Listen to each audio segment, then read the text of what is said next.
Kilalang vlogger na kaibigan ni Mami Tony Fowler na si Tita Jasmine Supetran, o mas kilala natin bilang si Tita Bully, pinaghahanap ngayon ng kanyang pamilya. Narito at ating alamin ang buong detalye. Preview. Isang vlogger at kaibigan ni Tony Fowler si Tita Bully. Palagi niya itong kasama sa kanyang mga YouTube videos. Ngunit nitong nakaraang araw ay napabalitang nagkahiwalay na ang dating magka-live-in partner na sina Tony Fowler at Daddy Rob Moya. Kasabay nito ay ang pagpapalayas di umano ni Tony sa ibang miyembro ng Toro family at kabilang na nga sa napalayas ang kaibigan nitong si Tita Bully. Nag-upload siya ng video sa kanyang YouTube channel kung saan nagpahatid ito ng pasasalamat sa kanilang mga kaibigan, particular na kay Tony Fowler. Doon ay taos-pusong pasasalamat ang ipinahatid niya sa mga taong sumuporta sa kanya. Ngunit ngayong araw, January 11, 2021, ay laking gulat ng mga fans nito nang biglang mag-post ang kapatid na si Ronel Supetran.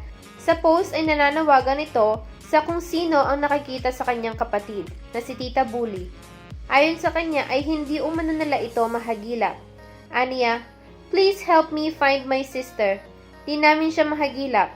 Tinag naman ito sa kanyang post ang kaibigan ng kanyang kapatid na si Mami Tony Fowler at ang kapatid nito na si Mama Marie.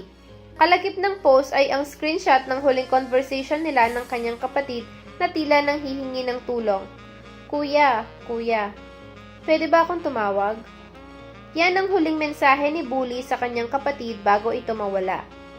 Makalipas ang ilang oras at hindi pa din nahahanap si Tita Bully at nagkomento na nga ang ina ni Mami Tony Fowler na si Mary Ann Faustino Victoro, o mas kilala natin bilang si Inay.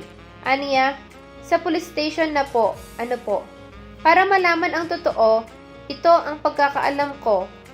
Malamang po magkasama po sila Kent kasi sila ang magkasamang umalis ng New Year kila Tony.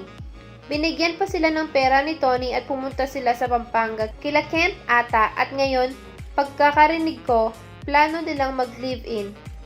TY." Dahil nga nakita ng mga fans ang komentong ito ni Inay, ay iba't iba na ang naging spekulasyon at kuro-kuro kung ano ang dahilan ng pagkawala ni Tita Bully. Mary Ann Faustino Victory. Ano po ba, Inay? Ano na po ba talaga ang nangyayari sa Toro family? Kabi-kabila na din ang pag-mention ng mga fans kay Kent na sinasabing boyfriend ni Tita Bully. At nagkomento muli si Inay at sinabi nito na, "Hi, sa pagkakaalam ko po magkikipag-live-in na siya kay Kent. Magkasama po sila ni Bully. Sana makatulong po." Kaya naman nang makarating ito kay Kent ay agad naman niya itong pinabulaanan. Ayon sa kanya ay hindi niya raw kasama si Tita Bully. Dagdag pa nito ay hindi raw sila nag-uusap ni Tita Bully at hindi rin totoo ang sinasabing live-in sila ni Tita Bully. Narito ang kanyang buong pahayag. "Linawin ko lang po, hindi po kami magkasama, wala po kaming live-in at hindi rin po nagre-reply sa akin." Kaya naman nang makita ito ng mga fans ng Toro family ay bigla silang naalarma at nag-alala sa kung ano na nga ba ang nangyari sa kanilang idolo at kung ano na nga ba ang kasulukuyang sitwasyon nito. Isang conversation naman ang ikinomento ng kanyang kapatid sa mismong post nito na kung saan makikita dito na talaga namang kinausap na niya si Kent Enriquez. Narito ang kanilang pag-uusap. "Hindi na rin po nagre-reply sa akin si Bully. 11 PM last message niya sa akin kagabi. Nag-aalala na rin po ako. Ang sabi niya ay lalabas siya, may pupuntahan. Hindi na niya sinabi kung saan.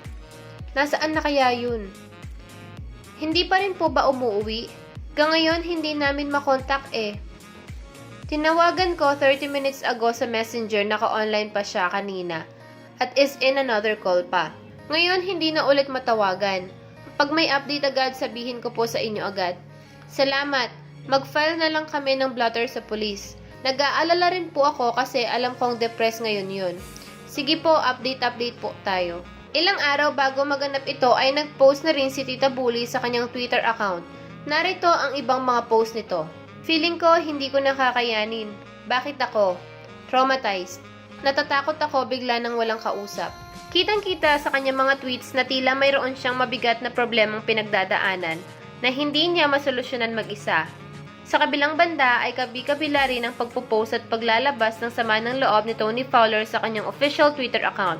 Ngunit hindi nito binabanggit kung sino ang pinaparinggan niya sa mga post niyang ito. Sa isang post ni Tony Fowler ay tila pinapakita nito na ang isang taong tinutukoy niya ay magaling gumawa ng kwento at di umano ay pa-victim. Narito ang kanyang buong pahayag. Ang galing gumawa ng ingay. GG ka. Feeling victim ka masyado para mag-inarte ka ng ganyan. Baka nakakalimutan mo. Ako tinatarantado mo. Tangina pansut to. Lakas mo, droga pa. Hindi sa hindi ako nag-aalala o galit ako. Natatawa lang ako sa lahat ng kaartehan pa-victim. Paiyak-iyak pa. Like what the Anong ginawa ko sa'yo? Ako nga ginawan mo ng kwento, di ba? Paano ka po naging biktima, te? Paano? Kahit sa ang anggulo na ginagawa ko. Tuloy-tuloy pa din ang pagpapatutsyada nito sa kanyang Twitter account. Sa huling tweet ni Tony ay sinabi nito na hindi siya natatakot sa kung ano mang issue ang ibato ng ibang tao sa kanya dahil ayon sa kanya ay kayang-kaya niya itong harapin at hinding-hindi niya ito uurungan. Nananahimik ang lahat pero gusto mo ng gulo at ayaw mong huminto para masira ako.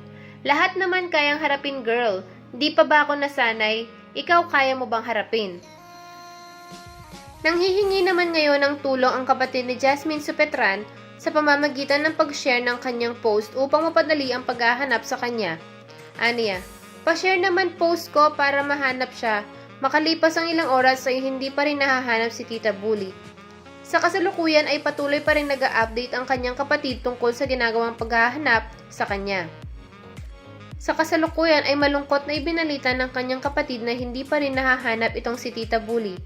Kaya naman napagdesisyonan nila di umano na manghingi na ng tulong sa kapulisan. Aniya, wala pa din po kaming update. Mag-file po kami ng police report dahil sa balitang ito ay hindi na magkandaugaga ang fans ng mga ito at iba't ibang haka-haka at spekulasyon na ang nabuo.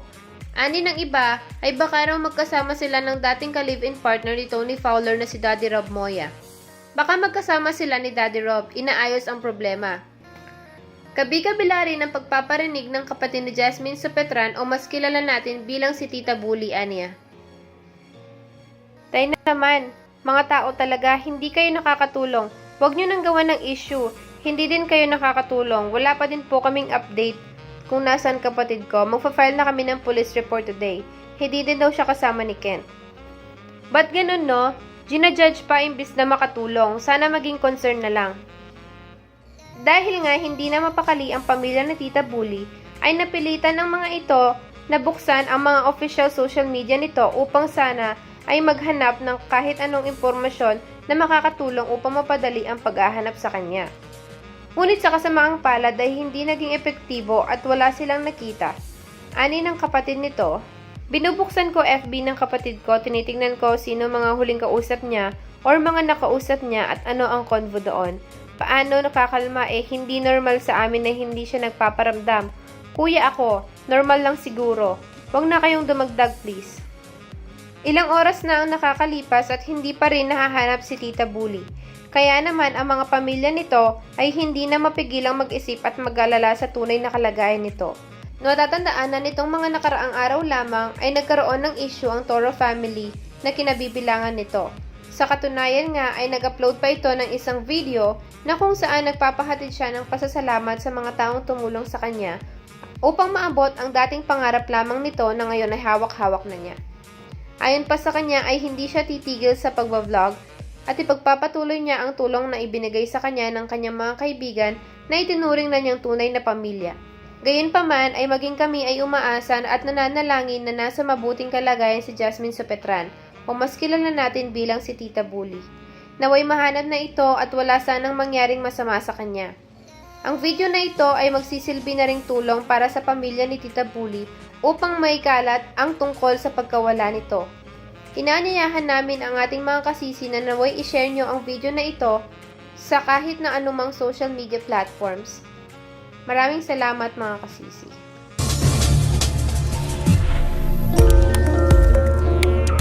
For more chikas, just subscribe to our YouTube channel upang maging updated ka sa mga latest chikas sa iyong mga paboritong showbiz personalities at iyong mga inaabangang vloggers. Kung nabitin kayo ay magpunta lamang sa aming YouTube channel at doon mapapanood ang iba pang mga trending videos. Please follow us on our social media accounts Facebook account